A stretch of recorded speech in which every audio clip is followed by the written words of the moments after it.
mengejutkan. Ali Muchtar Ngabalin membongkar ada uang besar di balik proyek ijazah palsu Jokowi. Ya, apakah 16 miliar dari Megawati itu yang telah disampaikan oleh Egy Sujana? Kita dengarkan pernyataan dari Ali Muchtar Ngabalin. Urusan ijazah benar apa enggak? Lah kok susah amat ya? Kan kalau ada ijazah ya udah aja dong. Kasih aja, ini ijazah saya. Gitu loh.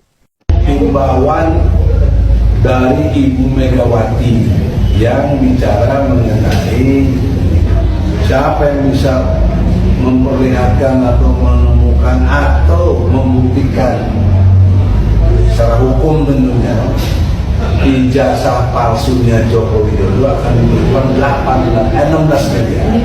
Ya, pemirsa, tenaga ahli utama kantor staf Presiden era Presiden Joko Widodo, Ali Muchtar Ngabalin mengaku tahu persis siapa saja yang terlibat di balik gaduh dugaan ijazah palsu Jokowi. Bahkan Ali meyakini ada proyek uang di balik kasus panas tersebut. Dan berikut cuplikan wawancara Ali Muchtar Ngabalin bersama jurnalis senior Sidonews, Pung Purwanto dan Lukman Hanafi. Jadi begini, saya datang juga ke Pak Jokowi, kemudian sempat juga saya ngobrol dengan beliau soal ini. Ini orang-orang ini luar biasa loh.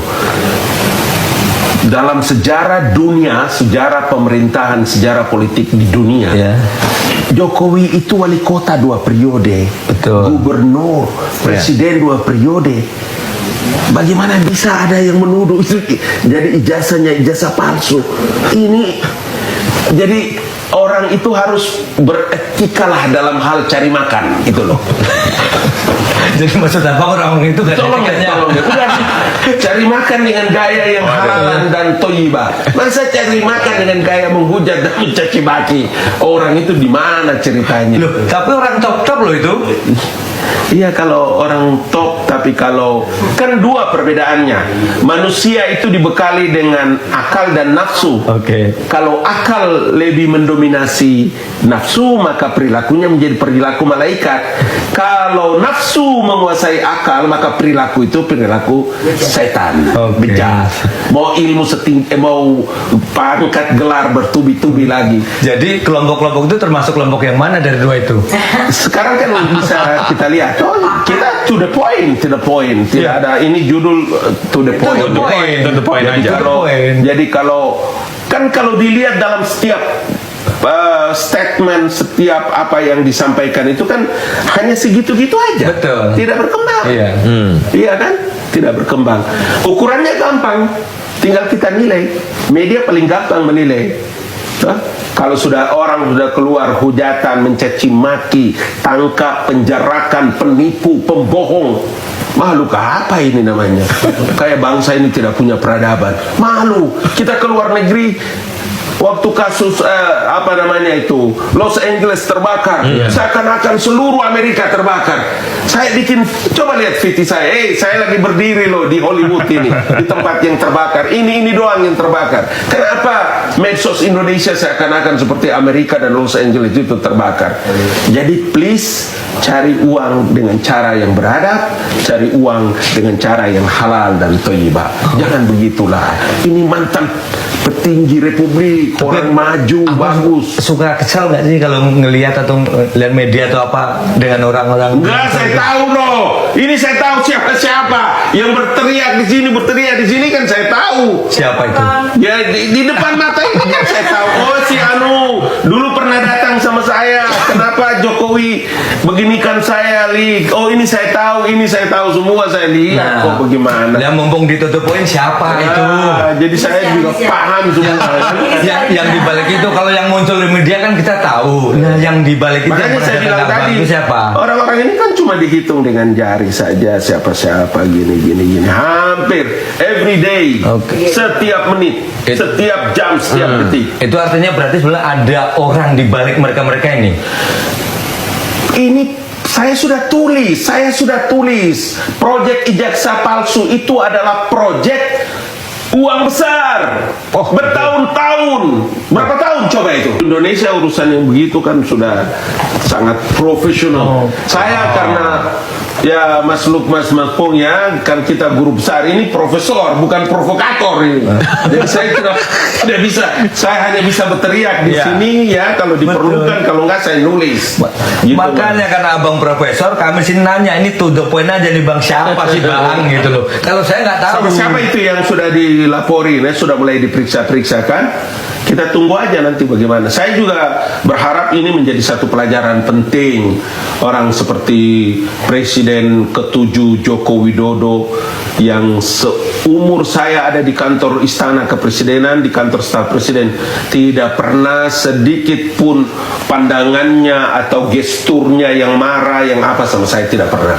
Begitu teduhnya memimpin, punya kearifan, kemampuan leadershipnya luar biasa. Kok bisanya ya? Tidak mungkin. Ini pasti ada satu perkara yang sangat melukai relung-relung hatinya. Waduh, itu dia. Mudah-mudahan Allah berikan hadiah keberkahan supaya bisa ada kesadaran. Tapi kalau begini tinggal ya kita tunggu aja, kalau nanti di Salemba kita datang atau di Sukamiskin kita juga tengok, atau di apa sana Tangerang apa gitu kita datang aja. Ya urusannya sudah masuk di ranah yang tidak bisa kita punya tangan ada di situ. Bayangkan orang sekelas Joko Widodo harus tenteng-tenteng ijazahnya datang ke Polda dan lain-lain segalanya. Kan lucu. Orang itu semua, teman-teman saya dari luar negeri juga tanya, brother, ini bagaimana ini? Udah ente dengar dari saya, apa yang saya bicara ini kepastiannya tidak usah Anda ragu. Please, gitu. You trust me, kau harus percaya sama saya. Oh, jadi luar negeri juga memperhatikan juga ya kasus ini. Jadi bayangkan, abang harus menjelaskan itu ke mereka. Bayangkan hampir di setiap medsos itu menjelaskan dalam hitungan waktu mungkin minggu depan Jokowi akan ditahan, akan dipenjaraan dan macam-macam ngomongnya. Kan geger kan? Iya. Di dunia internasional begitu dipuja dan diagung-agungkan seorang Joko Widodo, putra Indonesia yang luar menggetarkan dunia, Pak. Brother, dilanjutkan dengan seorang presiden jenderal bintang 4 yang begitu gagah dan berani. Aduh, kacau deh. Jadi apa sebenarnya proyek itu, goalsnya yang dicita-citakan mereka itu? Nah, kalau ini mudah-mudahan nanti bisa Bapak Kapolda dan teman-teman di polisi kita percayakan semua fasilitas yang ada di polisi itu adalah fasilitas yang tidak boleh diragukan oleh bangsa ini. Kalau bangsa ini ragu dengan polisi, bubar ini negara. Karena itu institusi negara. Karena itu kita harus berikan kepercayaan penuh kepada kepolisian negara untuk bisa melaksanakan tugas-tugas kerja penegakan hukum, memeriksa dan himbauan dari Ibu Megawati yang bicara mengenai siapa yang bisa memperlihatkan atau menemukan atau membuktikan secara hukum tentunya ijazah palsunya Joko Widodo akan diberikan 16 miliar. Nah, bagaimana ini? Assalamualaikum warahmatullahi wabarakatuh. Terima kasih sebesar Profesor Edi Sujana, pembina kami luar biasa. Terima kasih langsung. Kemudian ada Ustaz Gunawan dari jadi setelah kami berbincang-bincang, kami dari KMPRI Koalisi Nasional Perempuan Indonesia, saya Mary Samiri, ketua umumnya, kami bermaksud dan berminat berniat dan berupaya, pokoknya semua kami menyambut kejujuran kebenaran. Nah, demi tujuannya adalah untuk kejujuran dan kebenaran untuk bangsa Indonesia. Kami menyambut sayembara yang diumumkan oleh yang terhormat Ibu Megawati Soekarno Putri mengenai siapa yang bisa membuktikan bahwa ijazah dari Pak Jokowi itu palsu, maka akan keluarkan sejuta uang. Dan angkanya iklannya begitu. Angkanya juga sangat spektakuler, tapi kami tidak berfokus di angka. Balik lagi tadi kita di depan adalah demi untuk kejujuran dan keadilan bangsa Indonesia. Jadi kira-kira kamu mau ke Megawati ini? Besok pagi bang kita langsung. Serius ya? Serius bang. Kita gaskan besok, kami langsung ke DPP, PDIP di Jalan Diponegoro. Kami ke MPRI mungkin sekitar jam 11. Kalau media mau meliput silakan ya. Karena ini penting banget bahwa Yang belum tahu kasih tahu. Kalau pas dapat aja dikasih tahu. Dapat 16 miliar bagi kita. kalau itu tenang. Kalau itu malu, mau nggak kerja. Kalau itu ujungnya nanti bang. Nah kebetulan kemarin kami membersama